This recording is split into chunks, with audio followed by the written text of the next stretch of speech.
Toda vez que a gestão econômica do Brasil ameaça desviar-se dos interesses do chamado offshore Brasil, o capital brasileiro alocado no exterior, o mercado financeiro e a grande mídia ativam uma narrativa de risco. Essa narrativa não é apenas retórica. Ela se materializa em ataques coordenados contra a moeda soberana brasileira, o real. 32 anos de dados públicos tornam esse padrão irrefutável. Há um vício de origem em quase toda análise cambial brasileira. Ela é feita sob a ótica do dólar. Pergunta-se quanto vale um dólar em reais, quando a pergunta correta é quanto vale o real em outras moedas.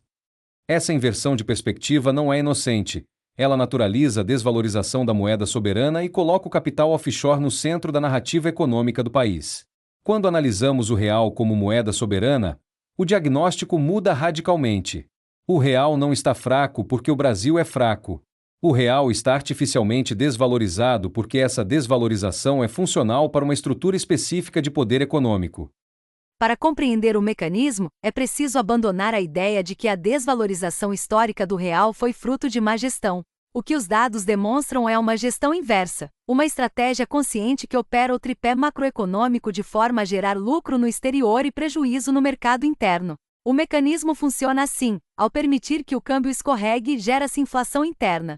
Essa inflação é então combatida com juros reais altíssimos, que atraem capital especulativo de curto prazo e asfixiam a produção nacional. O resultado é a dupla alavanca, um real barato e uma bolsa de valores barata. Com poucos dólares compra-se muitos reais, com esses reais, compra-se o Brasil inteiro a preço de banana. A análise do C-Bond do INB+, combinada com o câmbio flutuante de 1999 até hoje, revela o padrão com precisão cirúrgica. O gráfico não é uma tese política, é um registro histórico de dados públicos. E ele conta uma história muito clara. Cada vez que o controle do tripé macroeconômico foi ameaçado, o real foi atacado. Sem exceção.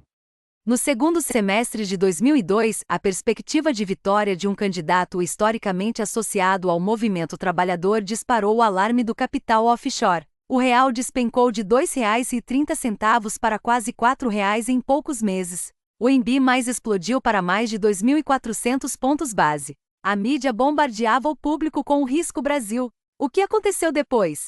Após a posse, o real se recuperou fortemente. O Brasil iniciou o mais longo ciclo virtuoso da era do câmbio flutuante, de 2003 a 2010, com crescimento do PIB, redução da pobreza e queda consistente do risco país. O risco era, na verdade, o risco de que o capital offshore perdesse o controle do tripé macroeconômico.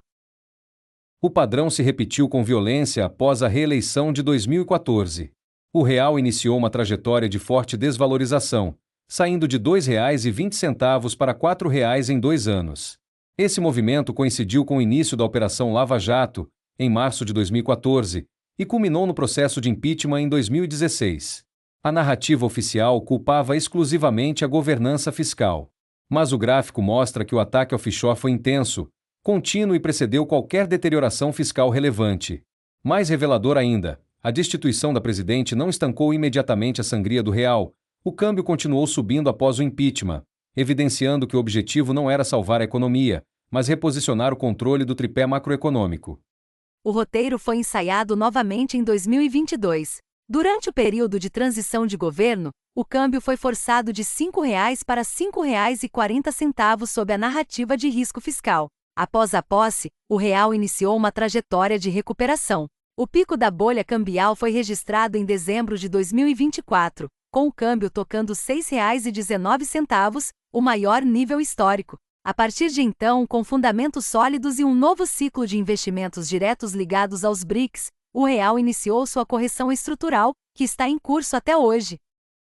Os ataques ao real não funcionariam sem um amplificador narrativo. A grande mídia brasileira, historicamente alinhada aos interesses do capital financeiro, cumpre esse papel com eficiência. Toda vez que o câmbio sobe por razões especulativas, a cobertura jornalística apresenta o movimento como reflexo de fundamentos, risco fiscal, insegurança jurídica, fuga de capitais.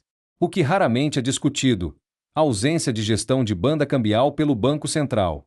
Nenhum grande veículo questiona por que o Banco Central, detentor de mais de 350 bilhões de dólares em reservas, não intervém para estabilizar a moeda quando ela é atacada especulativamente. Essa omissão não é ingenuidade, É a garantia de que o mecanismo de transferência de riqueza continue funcionando. A vulnerabilidade do Brasil a esses ataques decorre de uma escolha de política econômica, a ausência de gestão cambial ativa. A solução estrutural é a adoção de um câmbio neutro, uma banda cambial administrada de forma rigorosa. Nesse modelo, o Banco Central atua vendendo reservas quando o real está excessivamente desvalorizado e comprando quando está sobrevalorizado. O objetivo não é fixar o câmbio, mas eliminar a volatilidade artificial que serve como instrumento de transferência de riqueza. O câmbio neutro atua como fiel da balança entre o capital interno e o capital offshore, garantindo que um não canibalize o outro. Sem a inflação importada pela desvalorização cambial, a necessidade de juros reais estratosféricos desaparece. Essa proposta não é de esquerda nem de direita, é de soberania. A história econômica do Brasil não é uma sucessão de acidentes fiscais. É a crônica de uma estrutura de poder que utiliza a taxa de câmbio como arma política e instrumento de transferência de riqueza. O gráfico de 32 anos é a prova irrefutável dessa dinâmica. Com fundamentos sólidos, reservas recordes e um novo ciclo de investimentos produtivos ligados aos BRICS, a mola está esticada. O alvo estrutural e justo para o real não é a manutenção da anomalia atual. É o retorno ao seu ponto de equilíbrio gravitacional, R$ 3,17. O câmbio justo. O câmbio neutro. O câmbio soberano. Explicar o óbvio é o primeiro passo para garantir o respaldo popular necessário para essa mudança estrutural. O Brasil não está à venda a preço de banana.